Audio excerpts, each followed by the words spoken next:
এই ভিডিওতে ক্লাস 7-এর ভূগোলের নভেম্বর মাসের মডেল অ্যাক্টিভিটি টাস্ক একে পার্ট 8ও বলতে পারো এর সমাধান আলোচনা করব। এর উত্তরগুলো খাতায় সুন্দর করে রাখতে হবে। বিদ্যালয় থেকে যেদিন বলবে সেদিন জমা দিয়ে আসতে হবে। চ্যানেলে নতুন হয়ে থাকলে অবশ্যই চ্যানেলটিকে সাবস্ক্রাইব করে দিও। দেখো 1 নম্বর কি বলছে, বিকল্পগুলি থেকে ঠিক উত্তরটি নির্বাচন করে লিখো। 1 সূর্যের উত্তরায়ণের সময়কাল। ক 21 জুন থেকে 22 ডিসেম্বর। খ 23 সেপ্টেম্বর থেকে 21 মার্চ। গ 22 ডিসেম্বর থেকে 21 জুন। গ 23 মার্চ থেকে 23 সেপ্টেম্বর। এর উত্তর হবে গ 22 ডিসেম্বর থেকে 21 জুন।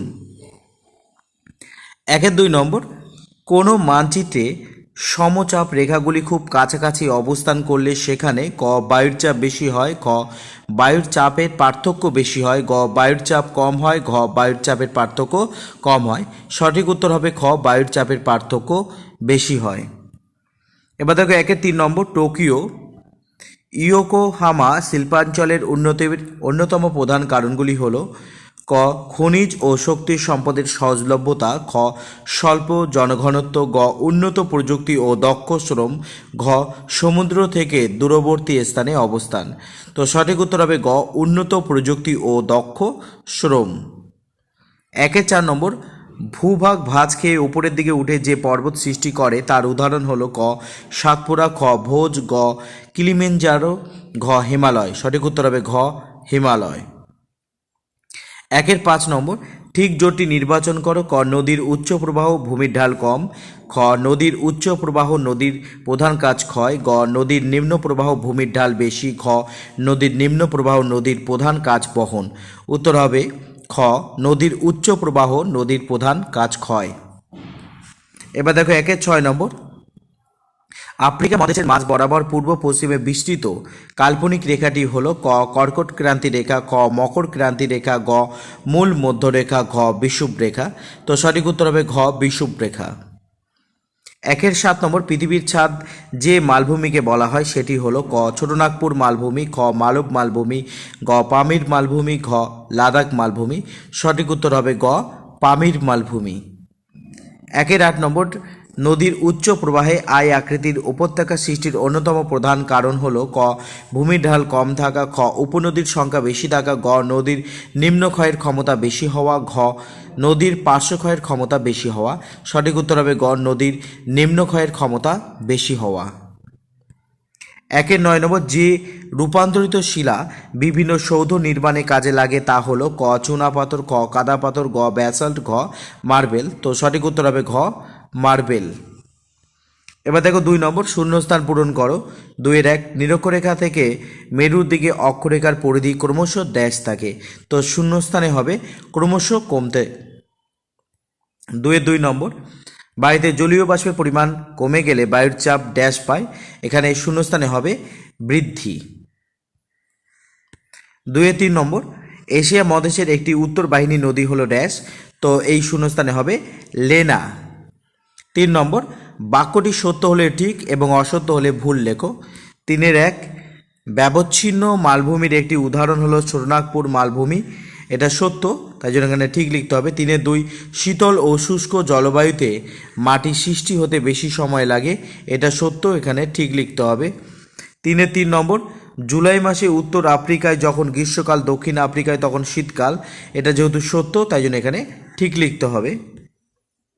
4 নম্বর, স্তম্ভ মেলাও। এইভাবে কিন্তু তোমরা একটা ছক করে নেওয়ার পরে ক স্তম্ভ যেমন আছে লিখে নেবে। খ স্তম্ভ এলোমেলো রয়েছে, খ স্তম্ভ তোমাদের সাজিয়ে লিখতে হবে। খ স্তম্ভে প্রথমে লিখবে 3 দিয়ে আগ্নেয় পর্বত, তারপরে 1 দিয়ে আগ্নেয় শিলা, তারপরে 2 দিয়ে নদীর মধ্যপ্রবাহ। এবার দেখো 5 নম্বর, সংক্ষিপ্ত উত্তর দাও। 5-1, কোন তারিখকে কর্কট সংক্রান্তি বলা হয় ও কেন? উত্তর হবে 21 জুন তারিখটিকে কর্কট সংক্রান্তি বলা হয় কারণ নিজের পরিক্রমণ গতিতে 21 জুন তারিখে পৃথিবীর উত্তর গোলার্ধ সূর্যের দিকে সবচেয়ে বেশি ঝুঁকে থাকে।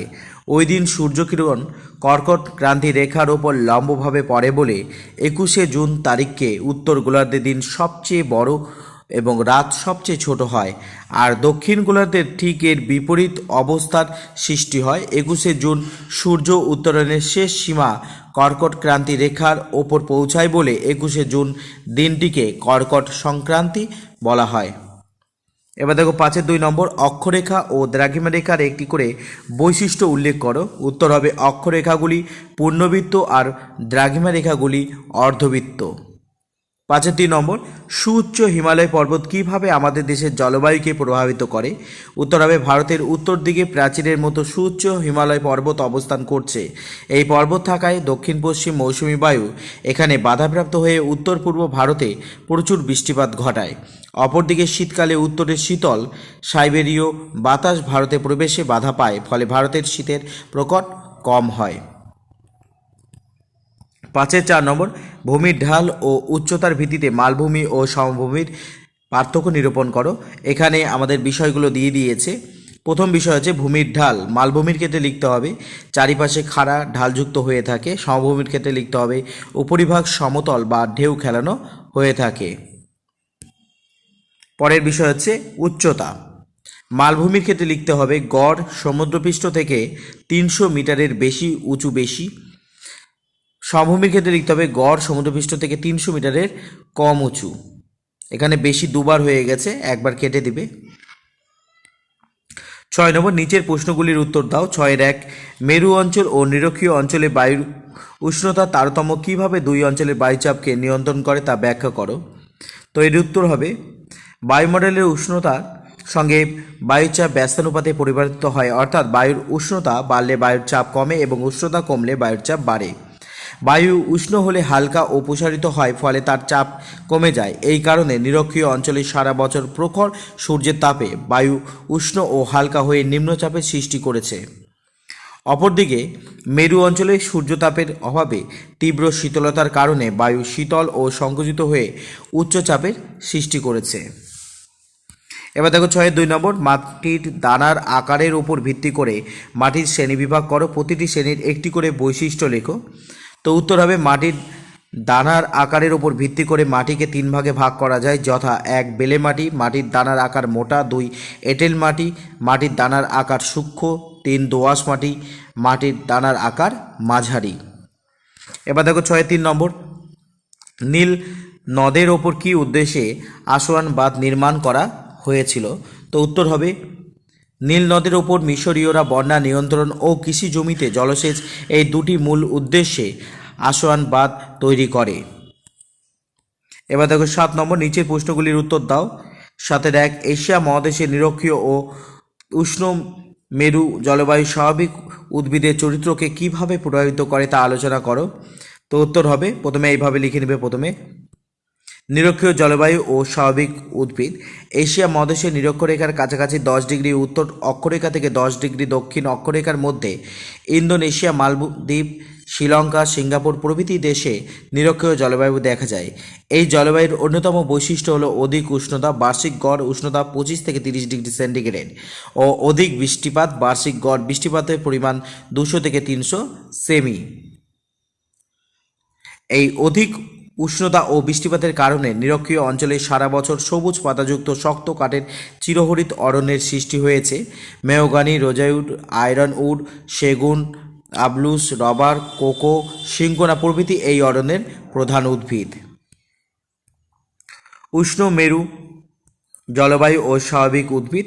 এশিয়া মহাদেশে আরবের মরুভূমি, ভারত ও পাকিস্তানের থর মরুভূমি, ইরাক, ইরান, কুয়েত প্রভৃতি দেশগুলোতে উষ্ণ মরু জলবায়ু দেখা যায়।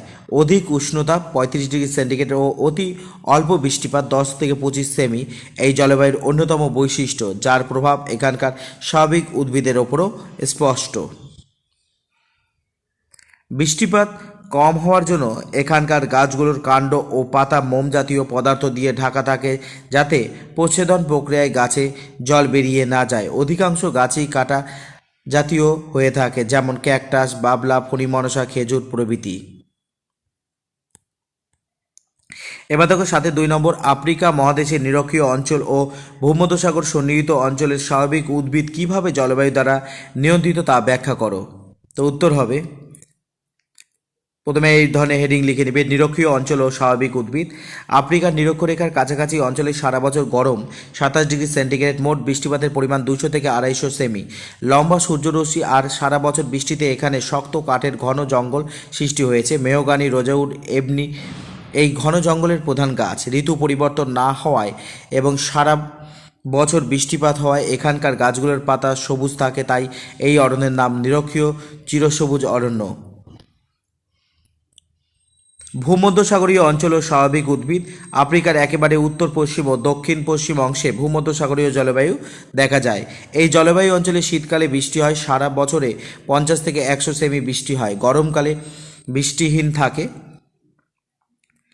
বাষ্পমোচন রোধ করার জন্য গাছের পাতায় নরম মোমের আস্তরণ দেখা যায়। জলপাই, ওক, আখরোট, ডুমুর, কর্ক প্রভৃতি গাছগুলো এখানে জন্মায়। গরমকালে জলের সন্ধানে গাছের মূলগুলো অনেক গভীরে চলে যায়। এবার দেখো সাথে 3 নম্বর, মানুষের নানাবিধ ক্রিয়াকলাপ নদীর ওপর নেতিবাচক প্রভাব ফেলে, বক্তব্যটির যথার্থতা বিচার করো। তো উত্তর হবে, মানুষের জীবনের সঙ্গে নদীর সম্পর্ক অতি নিবিড় হলেও মানুষের কিছু কিছু কাজ নদীর স্বাভাবিক ছন্দকে নষ্ট করে নদীর ওপর নেতিবাচক প্রভাব ফেলেছে। যেমন কৃষি ব্যবস্থার প্রসার, শিল্পায়ন, নগরায়ন ইত্যাদি নানাভাবে নদীকে প্রভাবিত করেছে। বন্যা নিয়ন্ত্রণের জন্য নদীর ওপর কৃত্রিম বাঁধ তৈরি করলে সাময়িক সুফল পাওয়া গেলেও শেষ পর্যন্ত তা আরও ভয়াবহ বন্যারই কারণ হয়ে উঠেছে। একদিকে কৃষি জমি থেকে ধুয়ে আসা পলিতে নদী ক্রমশ ভরাট হচ্ছে, অন্যদিকে সেচের জলের যোগান দিতে নদী ক্রমশ শুকিয়ে যাচ্ছে।